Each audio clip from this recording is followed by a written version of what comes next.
फक्त मराठी भाषा टिकवण्यासाठी आणि मराठी भाषेच्या अस्मितेसाठी जे आंदोलन आज होणार होतं मीरा भाईंदरमध्ये, त्यामध्ये विघ्न घालण्याचं काम हे सरकार करत आहे।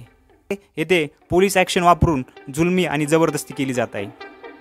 मित्रांनो, आंदोलन होण्याच्या अगोदरच पहाटे 3:30 वाजता पोलीस हे अविनाश जाधव यांच्या घरी जाऊन त्यांना अटक करतात। नमस्कार मित्र आणि मैत्रिणींनो, तुम्हाला नाही वाटत सध्या महाराष्ट्रामध्ये इंग्रजांचं सरकार चालू आहे म्हणून? कारण ज्या महाराष्ट्रातील मराठी आंदोलक हे एकवटले होते, त्यांना जर आंदोलन करून दिलं जात नसेल तर महाराष्ट्रामध्ये नक्कीच इंग्रजांची सत्ता आहे असं वाटत आहे।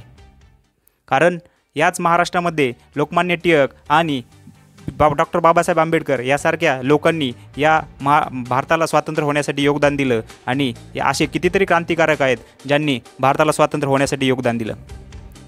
त्यावेळेस इंग्रज लोक पण काय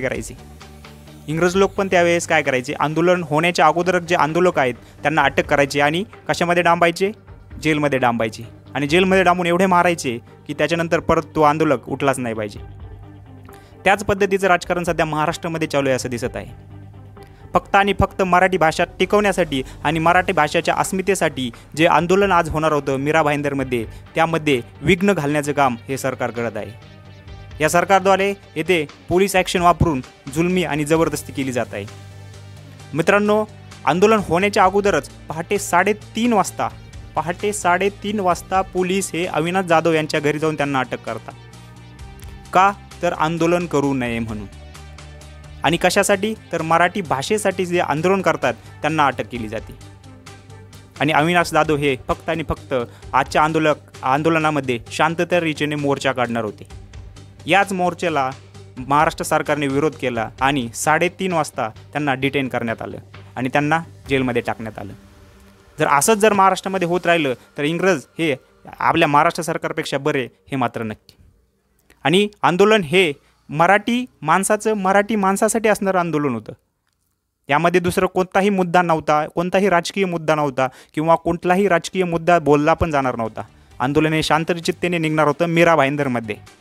ज्या मीरा भाईंदरमध्ये मराठी व्यापाऱ्यांना लगेच मोर्चा काढण्यासाठी परमिशन मिळते, त्यांचा मोर्चा सक्सेसफुली पण होतो आणि त्यांच्या मोर्चामध्ये किती जरी बोललं गेलं तरी काही होत नाही। परंतु एक मराठी माणूस मराठी भाषेसाठी आणि मराठी माणसासाठी जर मोर्चा काढत असेल तर या सरकारच्या डोळ्यात खुपतं।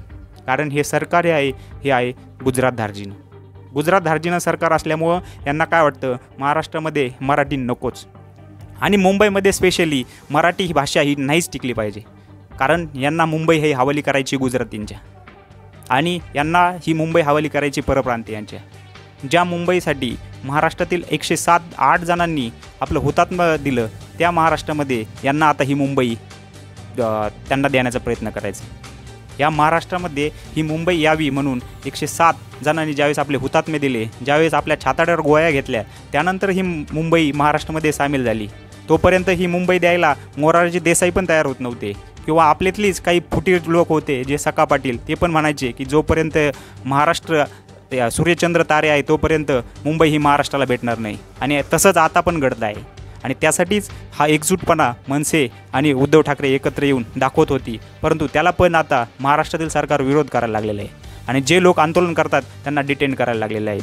ही जुलमी आणि जबरदस्ती पद्धती महाराष्ट्र सरकारने नक्कीच इंग्रज सरकारकडून शिकलेली आहे। महाराष्ट्रामध्ये संविधानाचं राज्य चालू आहे असं तर वाटत नाही। कारण ही डिटेन करणं हे खूप चुकीचं आहे। जर एखादा आंदोलक शांततेने आंदोलन करत असेल आणि त्याला जर तुम्ही तिथे जाऊन 3:30 वाजता त्याच्या घरात जाऊन डिटेन करत असेल तर हे खूपच चुकीचं आहे।